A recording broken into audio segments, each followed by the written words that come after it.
Everyone is really worried about the price of the egg these days, especially here in the United States.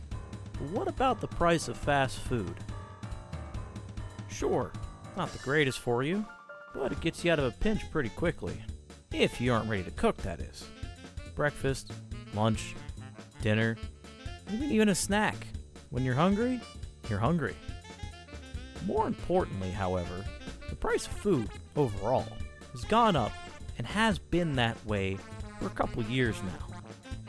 What about the price of something that's been up for even longer, years even, and has just been going up, much like the rent? Rent is too damn high. The dollar menu is no longer a dollar. The value menu has lost value. And most importantly, concerning this video, footlongs, they're no longer $5. What happened to Subway's prices? For the sake and purpose of this video, I'm going to be labeling it into two sections. One is going to be the research section, where I base it off of facts, and the other one is going to be based off of my personal views and opinions. But Shade, why are you splitting it up? For you, of course, so that way I don't bore you to death, or so you can just skip to the parts of the video that you want to watch. Easy? Cool, let's begin. So, let's dive into just a brief background of Subway's history. Subway has been around for quite a while, with the first series of chains opening up around 1973. But Subway wasn't always called Subway. Subway officially opened its very first restaurant back in 1965 when a young 17-year-old by the name of Fred DeLuca borrowed about $1,000 to make Pete's Super Submarines in Bridgeport, Connecticut. The reason for the name was because the person he borrowed the money from was from his friend, Peter Buck. Funny that the person that loans him $1,000 last name is in fact Buck. But that's a different topic altogether. Within the following year, DeLuca and Buck found the corporation called Doctors Associates Incorporated. They made this to oversee the operations of the restaurant as the franchise expanded. Why the name? Well, DeLuca was trying to fund enough money to pay for his tuition for medical school, and Buck himself already had a doctorate in physics. Just seemed right at the time. In 1968, the sandwich shop was renamed to the beloved franchise we know now, Subway. And in 1976, franchise operation began with a restaurant in Wallingford, Connecticut. Now, back when it was in Pete's Super Submarine sub era in Bridgeport, the sandwiches usually cost, typically, 49 cents, with a variety cost about 69 cents. Nice. Nice.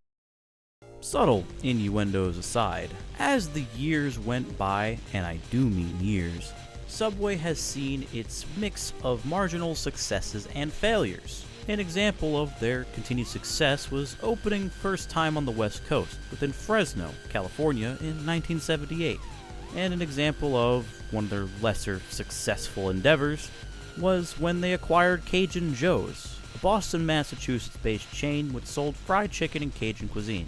This endeavor would prove quite unsuccessful, as most were closed by the end of the 1990s. Jumping up from their humble beginnings in the 1960s to the early 2000s, Subway basically blew up. In 2004, Subway began opening stores in Walmart supercenters. In 2007, they ended up surpassing the amount of stores that McDonald's had inside Walmart stores. Quite impressive. Very nice. And since 2007, Subway has consistently ranked in Entrepreneur Franchise 500. In 2015 alone, it ranked third on the top global franchise list, and it ranked number 1 as the fastest growing franchise. At the end of 2010, Subway became the largest fast food chain worldwide, with over 33,000 locations. That's a little over 1,000 more than McDonald's had.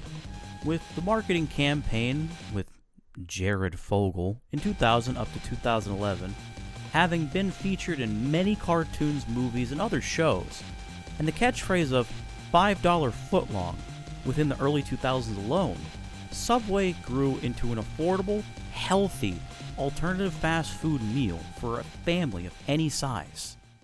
Did you catch what I said? $5 footlong. Many of you might remember that.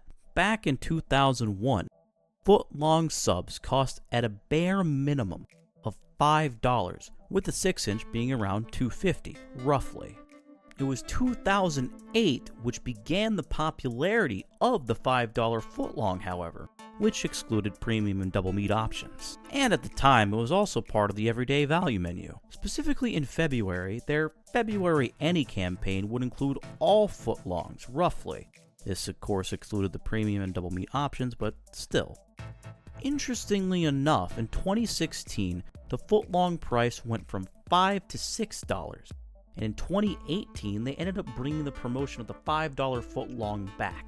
This unfortunately was discontinued in September of 2018, where they stopped doing the $5 footlong promotion altogether. Back in 2020, roughly, a meal which consisted of footlong sub, a drink of your choice, usually a small, and chips or 2 cookies would cost about $10 to $12 roughly. That is a meal.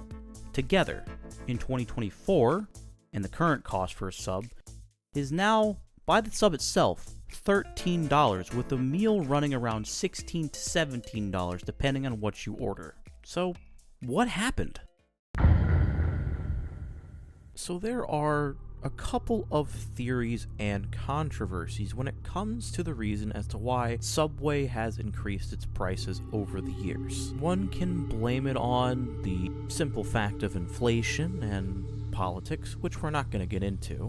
One can blame it on Jared's new fascination with people under the age of 18. Very big no-no, obviously. Perhaps one can blame it on the fact that Subway's footlongs were not in fact a foot long. I mean, hell. One could say it's simply due to the decline of Subway over the last several years. Especially since they got rid of buffalo sauce? Really? Are you But yes, there are a couple of theories as to why this could be the case.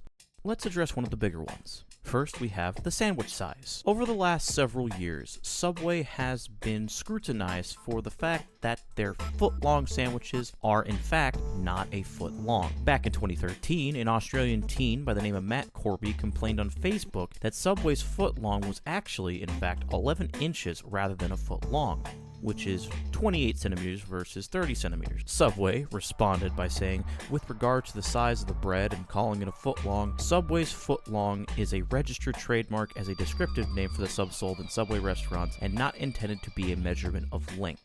Say that to a guy and see what happens. Discovery, as in the channel, during a subsequent class action lawsuit, revealed that most Subway sandwiches were the advertised length. There was also the issue of their protein in the chicken products being mainly made up of soy instead of the meat itself. In February 2017, the CBC had a television series called Marketplace, and they led an investigation into the chicken from 5 fast food restaurants. Majority of the protein was in fact chicken. However, the remaining number contained soy. In Subway's products at the time, the proportion of chicken to soy, they said, was less than 1% of soy, though the findings very much clarify that this was not the case. According to Subway's website, US stores' ingredients may differ from those in Canadian stores. Both countries include soy protein in chicken strips, but only the US version state that it presents its quantities of 2% or less. This led to a lawsuit where Subway sued CBC as well as the 2 reporters and producers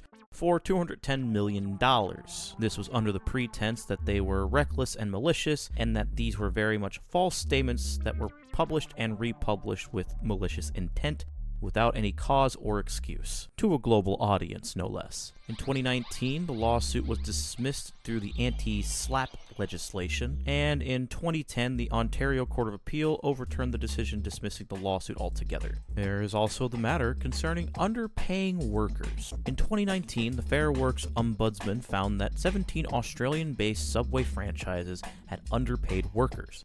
The lengthy investigation by the Ombudsman specifically found that franchises failed to pay the employees' minimum wages, casual loadings, holiday and overtime rates, and did not issue proper payslips or keep proper employment records. This resulted in about $81,000 being recovered in unpaid wages for over 160 employees. Subway responded by saying that franchises could be terminated if Australian workplace law was not followed and if there was a failure in upholding Subway's internal standard of operations. And of course, there is the most recent issue of the war with Russia and Ukraine. Following the 2022 Russian invasion of Ukraine, Subway was criticized for not divesting and scaling back its operation in Russia, unlike most of its competitors. Subway issued a statement.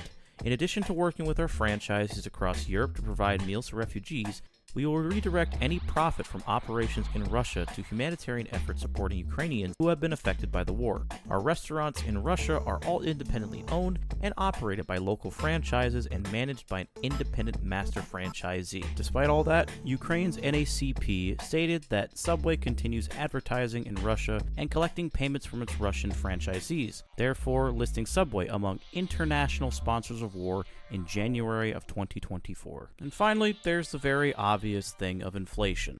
I think it's fair to say that most people know what inflation is. However, a general definition for economic inflation is a general increase in prices and fall in the purchasing value of money. One can clearly see that Subway's prices have been affected by inflation. $12 to $13 for a footlong by itself is a very clear sign of obvious inflation. Now that all the note-taking and research is out of the way, I'm going to give my personal thoughts on the matter. I'd like to think that I'm quite the credible source of information, at the very least when it comes to Subway. I've been eating there for years, and it's been one of my favorite fast food places to go to ever since I was a wee small lad. As a matter of fact, I still eat there to this day. My relationship with Subway is personal, as it acted as my preferred to go-to in a pinch source of food in college, as the other places were not the best. It was, and still is, one of the few fast food places I have not grown sick of. Yet. I mean, shit, I would not have made however long this video is going to be, on Subway if I didn't care about it. Personally, with the recent setbacks and removal of certain sauces, why buffalo sauce? I would have thought that Subway's cutback would have reduced the price, and yet here we are with 2 meals for 2 people costing about $30 fucking dollars. Jersey Mike's, and God forbid Jimmy John's, have more bang for your buck at that rate. But you know why I don't like those places? Because I get those for delivery. Subway, I go into the store, watch them make my sandwich, and tell them that I am satisfied with what they made. It's awesome. It's great. You can literally correct them at any time, any way. Literally, have it your way, but it's not fucking Burger King. It's Subway. Jersey Mike's, I tell them the kind of sub I want or sandwich, and it's all preconditioned. I don't get to tell them what I want as they make it. They just make me wait. And then it's 90% of the time not what I fucking ordered. I actually like Jersey Mike's, and when they get the order right, it's fucking awesome. But the place near me always fucks up my order, and it's the same fucking thing every time. It's really not that hard. Trust me, I don't know. Regardless, Subway never messes up my orders. It's never messed up my food. Never messed up anyone's I've been with orders because they can see it right there. On top of that, it's decently healthy for the price, or was, and I've always enjoyed their selection. I don't like it now that they cover the meats so you can't see what's beyond the glass, but the vegetables you can still see. Why? What's the point? Regardless, I'm not someone who is for corporation overlords and all that bullshit, but I do hope that someone, somehow, someway, somewhere, Subway survives as a chain.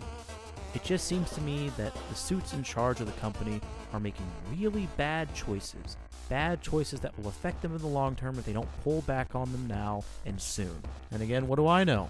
I'm just some dumbass on the internet who likes food and options available. A dumbass that hates it when fast food places, or really any food places, take away good choices from their menu.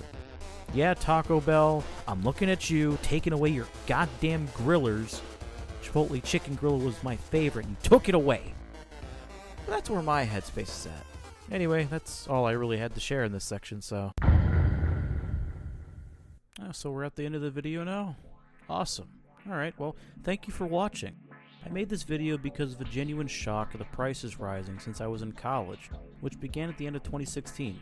Since then, I've noticed significant price increases and thought I'd share my personal 2 cents on the matter. Not entirely sure what's going on, but hopefully the shit coming out of my mouth resonates with some of you. I'm not an expert, but I hope you enjoyed my commentary regardless.